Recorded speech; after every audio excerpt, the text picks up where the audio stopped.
বুড়িমা তার ছোট্ট গ্রামে বাস করে। তার একটি দুষ্টু বিড়াল আছে, নাম টিকু।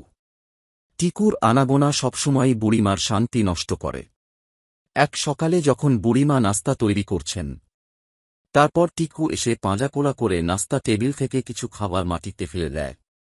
বুড়িমা বিরক্ত হয়ে টিকুকে তাড়ায়, কিন্তু টিকু আর দুষ্টুমি করতে থাকে। সে একটি উঠানের ফুলের টবে লাফিয়ে পড়ার চেষ্টা করে, কিন্তু টোকা খেয়ে পড়ে যায়। টিকুর এই দুষ্টুমির মধ্যে বুড়িমার দিন কাটে। তিনি টিকুকে ভালোবাসেন, তবে মাঝে মাঝে তার দুষ্টুমির জন্য বিরক্ত হন। বুড়িমা তার বারান্দায় বসে চা পান করছেন। কিছুক্ষণ পর টিকু তার সামনে এসে বসে, যেন কিছু ভাবছে। বুড়িমা টিকুকে লক্ষ্য করেন এবং বলেন, তুমি কি আজ আবার দুষ্টুমির প্ল্যান করছ? টিকু মিয়াও করে জবাব দেয়, তারপর হঠাৎ করে সোজা উঠে গিয়ে একটি পাখির দিকে তেড়ে যায়। পাখিটি উড়ে চলে যায়, কিন্তু টিকুর দুষ্টুমির জন্য বুড়িমা আবার বিরক্ত হন। তিনি টিকুকে ডাকেন, এদিকে এসো, তুমি তো বোকা বিড়াল। টিকুর দুষ্টুমি থামানোর জন্য বুড়িমা একটি খেলনা মাছ নিয়ে আসেন। তিনি টিকুকে বলেন, দেখো, এটা তোমার জন্য। কিন্তু টিকু তখনও পাখির কথা ভাবছে। অবশেষে বুড়িমা টিকুকে খেলনা মাছের সঙ্গে খেলতে বাধ্য করেন। টিকু খুশি হয়ে খেলতে শুরু করে, আর বুড়িমা হাসতে হাসতে তার পেছনে বসে থাকেন। এই সময় বুড়িমা ভাবছেন, টিকুর মধ্যে কত দুষ্টুমি, কিন্তু আমি তাকে খুব ভালোবাসি। এরপর বুড়িমা এবং টিকু একসাথে নতুন এক অ্যাডভেঞ্চারে বের হওয়ার সিদ্ধান্ত নেন। তারা মাঠে যায়, যেখানে টিকু দৌড়াতে শুরু করে।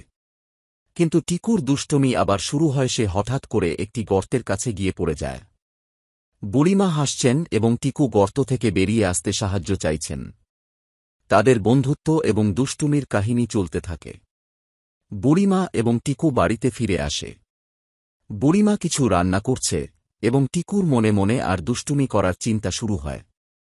সে দরজার কাছে এসে পড়ন্ত আলোতে ছায়া তৈরি করে, এবং একে অপরকে ভয় দেখানোর জন্য প্রস্তুত হয়। এই সময় বুড়িমা টিকুকে ডাকেন, স্বর্ণখচিত মাছের জন্য ডাকি, কিন্তু তুমি তো ঘর থেকে বেরোতেই চাও না। টিকু তাতে উদ্দেশ্য করে একটি মজার ফরমেশন তৈরি করে এবং একটু মিষ্টি ভয়ানক কণ্ঠে বলে, আমিও তো জাদুকর, যে কেউ আক্রমণ করবে। এরপর বুড়িমা শিরে শিরে হাসলেন এবং বলেন, কত দুষ্টু তুমি, টিকু। কিন্তু আমি তো ওকে সবসময় ভালোবাসি। ফিরে এসে বুড়িমা রান্না শেষ করে যখন টিকু ঘরের চারদিকে চালাচ্ছে, হঠাৎ করে টিকু একটি পেঁপে পেয়ে যায়। সে পেঁপে ধরে টেবিলের উপর জায়গা করে রাখে এবং তার পেঁপের প্রতিক্রিয়া দেখাতে শুরু করে। অবিশ্বাস্যভাবে পেঁপে নিয়ে খেলার পর টিকু আকাশে দ্রুত দৌড়ানো শুরু করে। বুড়িমা আবার তাকে ডাকেন, এত চলাফেরা না করো, কথা শুন। টিকুর দুষ্টুমির পাশাপাশি বুড়িমার হাসি আর আনন্দ, এ দুইই তাদের সম্পর্ককে মজবুত করে। রাতের খাবার শেষে বুড়িমা টিকুকে জড়িয়ে ধরে বিছানায় নিয়ে আসেন আর বলেন, দুষ্ট বিড়ালের জীবনেও খুশি থাকতে হবে। টিকুর চোখে ঘুম আসতে শুরু করে, কিন্তু না এজন্য বিশেষ কিছু গোলামির মতো ভাব। বুড়িমা তখন টিকুকে বলেন, আগামীকাল এক নতুন দিন হবে। সকালে যখন বুড়িমা উঠে দেখে টিকু বিছানার নিচে খোঁজাখুঁজি করছে। বুড়িমা হাসতে হাসতে বললেন, কি খুঁজছ, দুষ্টু বিড়াল? তোমার শিং। টিকু সেই সাথে মিয়াও করে জবাব দেয় এবং তার সামনে একটি ছোট টোপ দেখায়। বুড়িমা চমকে ওঠেন, এটা তো তোমার সবচেয়ে প্রিয় খেলনা। টিকু আনন্দে লাফিয়ে ওঠে এবং টোপটি শিকার করতে চলে যায়। আজ একটি বিশেষ দিন, কারণ বুড়িমার বাগানে ফুল ফুটছে। বুড়িমা টিকুকে বললেন, চল, আজ আমরা বাগানে যাব।